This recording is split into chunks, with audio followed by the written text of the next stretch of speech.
उसी के डीएनए से जन्मा है कांग्रेस। और कांग्रेस के गोद में कौन?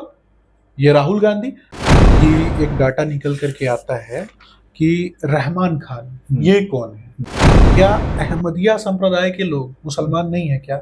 क्या सिया संप्रदाय के लोग मुसलमान नहीं है क्या? क्या बोहरा संप्रदाय के लोग मुसलमान नहीं है क्या? कौन मुस्लिम व्यक्ति 1857 में दिल्ली का सूबेदार था? अमृग वेद, यजुर्वेद, सामवेद, अथर्ववेद सभी पुराणों के ज्ञान को समाहित करके चलने वाले लोग हैं।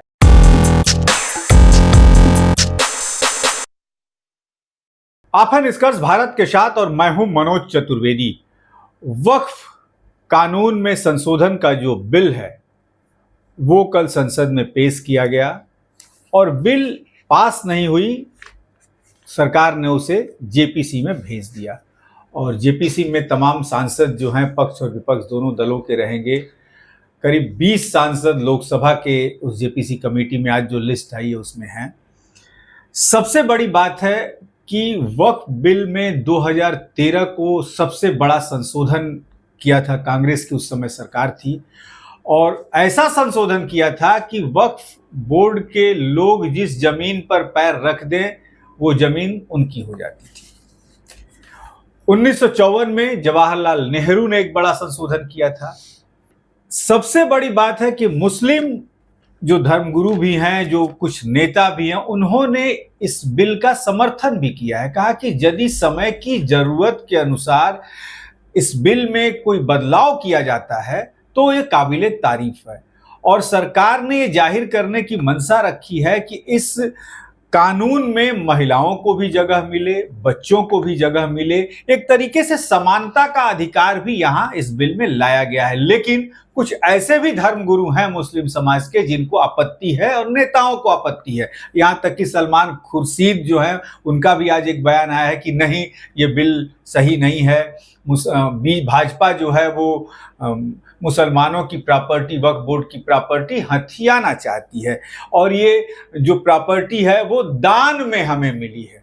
तो भाई दान में कल से एक बहस और छिड़ी है कि दान में किस तरीके से मिल गई ये प्रॉपर्टी। आप जब भारत में जब आपका आगमन हुआ उसके पहले जो है हिंदू राजाओं का यहाँ पे वर्चस्व रहा, तो दान में आपको कैसे मिली? और सबसे बड़ा बहस शुरू करने के पहले मैं मध्य प्रदेश के हाईकोर्ट का फैसला जो बलवीर सिंह ने कल दिया है और कहा है, तख्त टिप्पणी की है कि कहिए जनाब तो संसद से लेके ताजमहल तक वक्फ बोर्ड के ही नाम कर दूं। कल जो एक उनकी टिप्पणी, कल वक्फ बोर्ड का एक मामला भोपाल हाईकोर्ट में चल रहा था, मध्य प्रदेश हाईकोर्ट में, और उस पर ये बहुत बड़ी टिप्पणी आई। हमारे साथ इसी पर बहस करने के लिए सुमित शशांक हैं हमारे साथ और बहस का मुद्दा यही होगा। सुमित जी, पहले तो आपका स्वागत है। बिल आप लोग बड़े ये से लाए थे लेकिन पास नहीं हुई, जेपीसी को भेजना। देखिए, जेपीसी की बात होती है तो मैं कहूँगा कि एक डाटा निकल करके आता है कि रहमान खान ये कौन है, इनके बारे में भी जानना पड़ेगा। रहमान खान की अध्यक्षता वाली जेपीसी ने कहा कि वक्फ बोर्ड की व्यवस्था ठीक तरीके से नहीं चल रही है, मैन पावर अपर्याप्त है और फंड बहुत ज्यादा कम है और वक्फ बोर्ड का सारा ध्यान कहीं ना कहीं जमीनों को हड़पने में है। तो इस पर भी तो बात होनी चाहिए, इस पर भी तो चर्चा होनी चाहिए। इसके बाद दूसरा प्रश्न मैं आपसे करता हूं, आपके चैनल के माध्यम से प्रत्येक व्यक्ति देख रहा हूं और खास करके मुस्लिम समाज से आने वाले लोगों से पूछना चाहता हूं कि क्या अहमदिया संप्रदाय के लोग मुसलमान नहीं है क्या? क्या सिया संप्रदाय के लोग मुसलमान नहीं है क्या? क्या बोहरा संप्रदाय के लोग मुसलमान नहीं है क्या? जब सिया संप्रदाय के लोग मुसलमान हैं, बोहरा संप्रदाय के लोग मुसलमान हैं, अहमदिया संप्रदाय के लोग मुसलमान हैं, तो उनके हितों की बात क्यों नहीं होनी चाहिए? ये कहते हैं ना कि इनको दान में मिली संपत्ति। ये बात है 1947 की, जब भारत और पाकिस्तान का विभाजन होता है और विभाजन के समय यहाँ से कुछ मुस्लिम परिवार जो कि चले जाते हैं पाकिस्तान, तो जाने के पहले वो अपनी संपत्ति वक्फ को दान करके जाते हैं। ये बात हमेशा इस बात पे टिकी होती है। परंतु इसके अलावा वक्फ जानबूझकर कभी किसी गांव को अपना बता देता है, जानबूझकर जमीनों को हड़पने का जो धंधा प्रारंभ हुआ और एक तरीके से वक्फ आगे चल के भूमाफिया के के रूप में परिवर्तित हो गया। देश में आप देखेंगे कि एक बहुत बड़ी जो जमीन है वो कहीं ना कहीं इसको प्राप्त हो जाती है।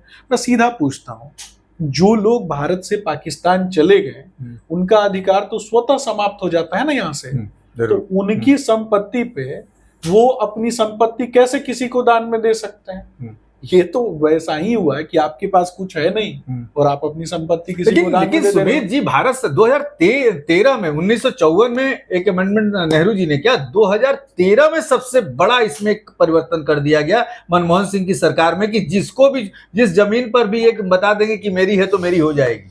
देखिए, मनमोहन सिंह और कांग्रेस की अगर बात होती है तो कांग्रेस पार्टी का मूल चरित्र समझने की आवश्यकता है। ये गांधी नेहरू परिवार तथाकथित गांधी नेहरू परिवार की बात होती है ना, तो 2-3 और मुद्दे निकल करके आते हैं। राहुल गांधी बार बार पत्रकारों से पूछते हैं कि आप अपनी जाति बताओ, आईएएस अधिकारियों से पूछते हैं आप अपनी जाति बताओ, युवाओं से पूछते हैं आप अपनी जाति बताओ, लेकिन जब उनसे उनकी जाति पूछ ली जाती है तो उनको चिढ़ मच जाती है। तो इसमें तो कांग्रेस नेताओं ने मैं बताता हूँ। देखिए, द लास्ट मुगल पुस्तक जिसको इतिहास के पन्नों में बहुत ही गंभीरता से लिया जाता है, उस पुस्तक में बताया गया कि 1857 में दिल्ली का सूबेदार कौन है, कौन मुस्लिम व्यक्ति 1857 में दिल्ली का सूबेदार था। लेकिन जवाहरलाल नेहरू जी ने अपनी आत्मकथा में बताया कि उनके दादाजी गंगाधर नेहरू, जो कि उस समय दिल्ली के कोतवाल थे, लेकिन दिल्ली पुलिस की आर्काइव्स में, भारत सरकार की आर्काइव्स में ऐसा कुछ भी नहीं नजर आता और नाम ही नहीं है। और द लास्ट मुगल पुस्तक कहती है कि कोई और व्यक्ति थे, फलाना खां जो है वो इसके व्यक्ति थे, ये वहां के कोतवाल थे। और दिल्ली पुलिस की आर्काइव्स में कुछ भी डेटा प्रस्तुत नहीं है। इसके अलावा इंडियन आर्काइव्स ऑफ इंडिया जो है उसमें जब आप देखेंगे तो वहां किसी और अन्य व्यक्ति का नाम आता है, और जो अंतिम वहां के कोतवाल थे उससे पहले जो व्यक्ति थे वो भी मुस्लिम संप्रदाय से आने वाले व्यक्ति थे, तो कोई हिंदू था ही नहीं। तो जवाहरलाल नेहरू जी ने जो नाम बताया, क्या ये काल्पनिक था, ये भी समझने की बात है। और जिस व्यक्ति की बात होती है कि वो वहां पे दिल्ली के कोतवाल थे, वो लोहारू परिवार से आते थे, और 1857 में जिस तरीके की क्रांति होती है, उस क्रांति के पश्चात जिस तरीके से अंग्रेज चुन कर जो दिल्ली पुलिस में अथवा अन्य स्थानों पे कार्यरत अधिकारियों को मार रहे थे, तब ये दोनों लोग जो हैं ये कहाँ चले जाते हैं? कश्मीर चले जाते हैं। मोतीलाल नेहरू जी की भी प्रारंभिक शिक्षा दीक्षा जो है वो कहाँ पे हुई है, ये भी तो देखना है ना। उनकी भी शिक्षा दीक्षा मदरसे में हुई है। तो ये खास करके ये जो परिवार है ना, एक कभी भी हिंदुओं का तो शुभचिंतक है नहीं, ये मुसलमानों के भी नहीं। ये एक तरफ कहीं ना कहीं दर्शाते हैं कि मुसलमानों के लिए काम करते हैं और खुद को बताते हैं कि ये गैर सांप्रदायिक है। और भारतीय जनता पार्टी जब 100 करोड़ से भी ज्यादा आबादी वाले बहुसंख्यक आबादी के हितों की बात करती है, तब ये कहते हैं कि मुसलमानों के मन में तो कहीं डर है कि आप इसमें भी जो कानून में परिवर्तन करके ले आइएगा। डर है कि डर डाला गया है, ये भी देखने की बात है। वर्षों से मुस्लिम समाज को मानसिक रूप से गुलाम बना के रखने का काम कांग्रेस पार्टी ने किया है।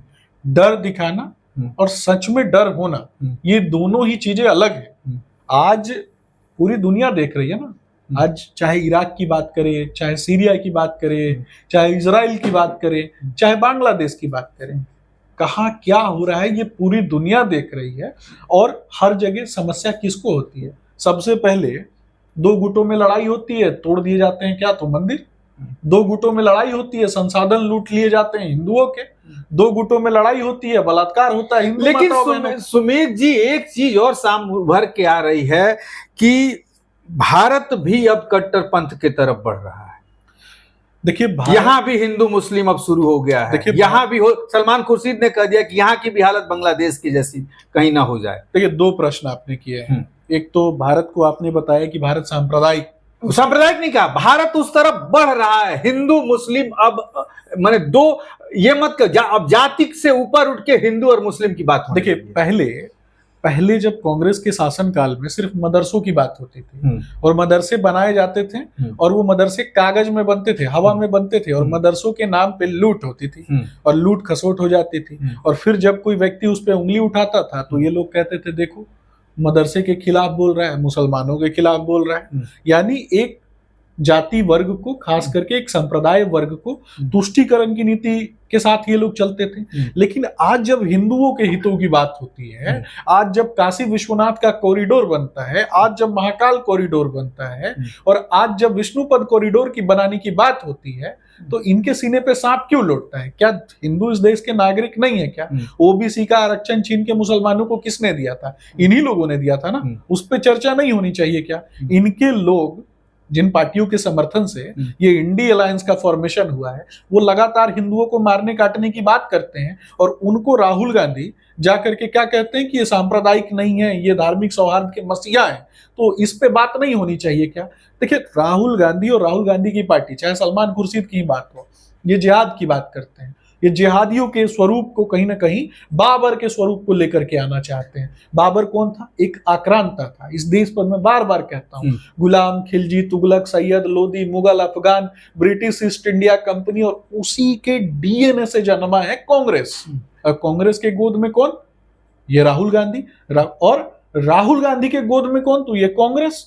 साबित करना चाहिए ना ऐसे लोगों को। देखिए, बहुत बड़ा आप एक तोहमत लगा रहे हैं कि कांग्रेस माने बाबर के डीएनए से कांग्रेस जन्मी है। बिल्कुल, ये समझना है, पूरे देश को समझना है, ये पूरे देश को समझना है। इतिहास के तो फिर तो वो भी आपको कहेंगे कि आप भी हेडगेवार के डीएनए से हैं। इतिहास के डीएनए को अगर आप बहुत अच्छे से समझते हैं ना, तो स्पष्ट रूप से पता चलेगा।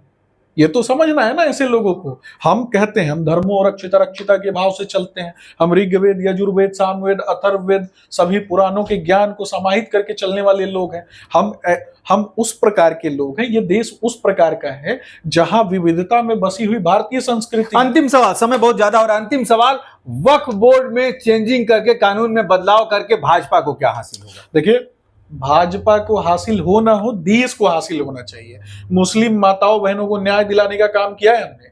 क्या मुस्लिम बहनों को वक्फ बोर्ड के अंतर्गत आकर के और कहीं ना कहीं समाज में एक उनकी सहभागिता नहीं होनी चाहिए क्या? क्या उनको बुर्के से आजादी नहीं मिलनी चाहिए क्या? वो भी तो पढ़ी लिखी है ना।